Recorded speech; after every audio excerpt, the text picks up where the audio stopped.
আন্দোলনে আমাদের পার্টি ভারপ্রাপ্ত চেয়ারম্যান যতগুলো আন্দোলনকারী শক্তি আছে প্রতিটি শক্তির সাথে কথা বলেছে, যতগুলো আন্দোলনকারী উপাদান আছে প্রতিটি উপাদানের সাথে কথা বলেছে। তারপরে আমরা 5ই আগস্ট আমাদের সফলতা পেয়েছি। বন্ধুরা আমার, আমরা অবশ্যই বলতে চাই এখানে ছাত্র জনতার একটি ব্যাপক ভূমিকা ছিল।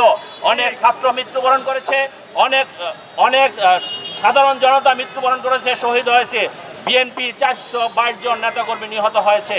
এই নিহতদের উপরে পাড়া দিয়ে আজকে যারা অতিরঞ্জিত করছে, আমরা বলতে চাই আপনারা যদি জুলাই আগস্টে যে আন্দোলন হয়েছে সেই শহীদদেরকে শ্রদ্ধা না করেন, সেই শহীদদেরকে মনে না রাখেন, তাহলে আগামীতে যখন এরকম আন্দোলন আসবে আপনাদেরকে মানুষ দূর করবে, আপনাদের ডাকে মানুষ সাড়া দিবে না।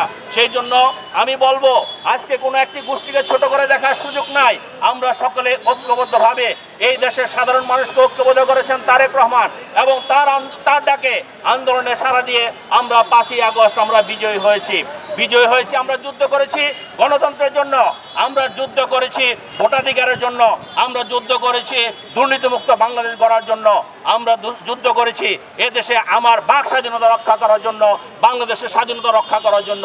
সেই যুদ্ধে বাংলাদেশের প্রতিটি মানুষ আবাল বৃদ্ধ বনিতা সকলে ঐক্যবদ্ধ হয়েছেন, তারেক রহমানের নেতৃত্বে এক ছাতার নিচে এসেছেন, আন্দোলন করেছেন, আমরা বিজয়ী হয়েছি। বন্ধুরা আমার, আমি বলতে চাই সেই আন্দোলনে যেটা মূল নিয়ামক শক্তি ছিল, আমার ভোট আমি দিব, যাকে খুশি তাকে দিব, তারই ধারাবাহিকতায় সে আন্দোলন দানা বেঁধেছে।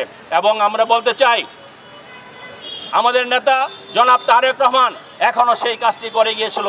এই নির্বাচন নিয়ে অনেক কথা হয়েছে, অনেক কথা বলেছে অনেকেই, কিন্তু সর্বশেষ 13 জুন যে নির্বাচনের ডেট ঘোষণা হয়েছে, অর্থাৎ দিনক্ষণ ঘোষণা হয়েছে, অনেকেই অনেক রকম কথা বলেছেন।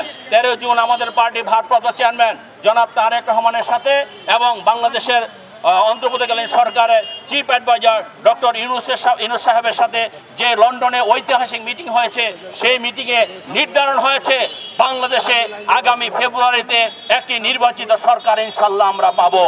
আমরা বলতে চাই বিএনপি নির্বাচন করবে, বিএনপি আন্দোলন করেছে ভোটে জেতার জন্য নয়, বিএনপি আন্দোলন করেছে জনগণের অধিকার প্রতিষ্ঠা করার জন্য।